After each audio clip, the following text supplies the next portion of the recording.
So one of the things that we've talked about is associative arrays. And associative arrays have a couple different names depending upon who and what you're working with. So in some languages, they're referred to as a dictionary item. In some cases, it's an associative array. And in Java, it's through a map. Now, regardless of what it's called, in each of these cases, you have two sets of information. You have a key, and then you have a piece of data. How does it use this information? Well, the key is used to help us look up this information.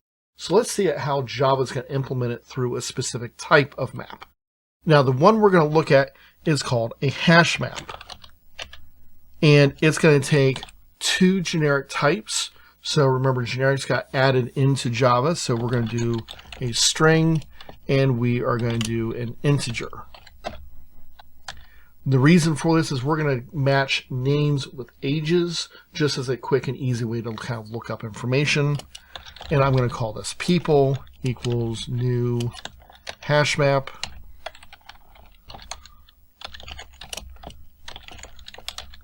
Now, typically, whenever we do a map, regardless of what it's called, dictionary, map, etc., the key is typically a string.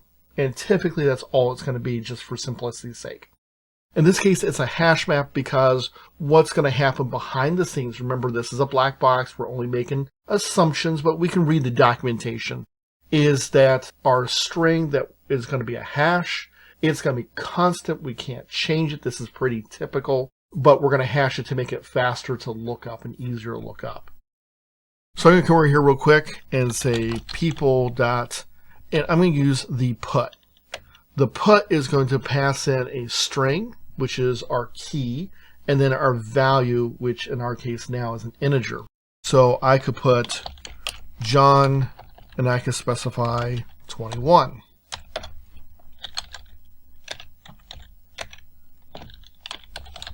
Mike, 32. So at this point, I've just created a map of people. If I want to print them all out, I can say system.out.println and specify people. And you notice that it's going to create for me and display Mike equals John equals Jane and Mary. Notice that my order is not the order that they were put in. Okay, so associative arrays are not stored in insertion order. It's an internal order. That's part of that hashing function. And if you remember when we talked about hashing, you are kind of familiar with that process and why it's not in that order.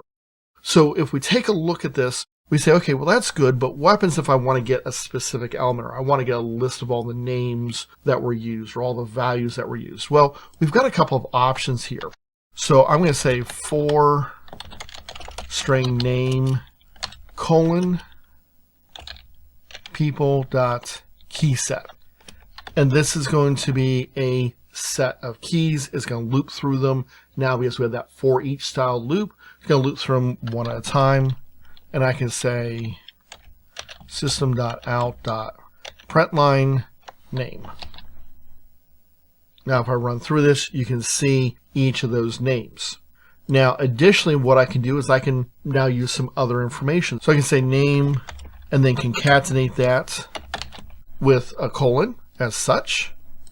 And then I can concatenate once again people dot, I can say get. When I say get, what am I going to get? I'm going to get based upon the key. So I'm going to use that name.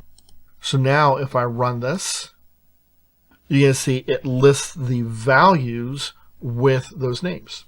Now, of course, what is my value? Well, my value can be whatever I want it to be. Now, I showed integers, but my values could be a student record, and I was looking up based upon name, or looking up based upon a student ID number, or it could be a product and it's based off a product ID, something that would typically be added.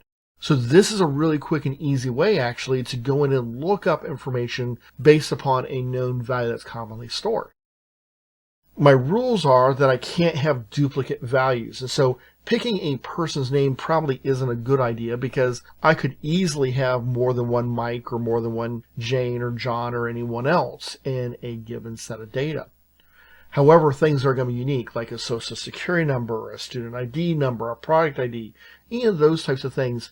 Those are good keys because they're going to probably be known by someone. You know your own social security number, you know your own student ID number, or it's something you can easily look up. It's on my student ID. I can go, oh, okay, here it is, and then I can find that information. Java gives us some additional utilities like that key set, and there's also ways of getting just a set of values and stuff like that. Usually that's not good. Usually what we want to do is we want to look at using the get function to get a value that way, and then we use the key set just to see, hey, what data is in here? Does this exist? And we have other functions that are available for that as well. Now, what happens if I try to print out something or just get something that doesn't exist? Well, I'm going to say system.out.println.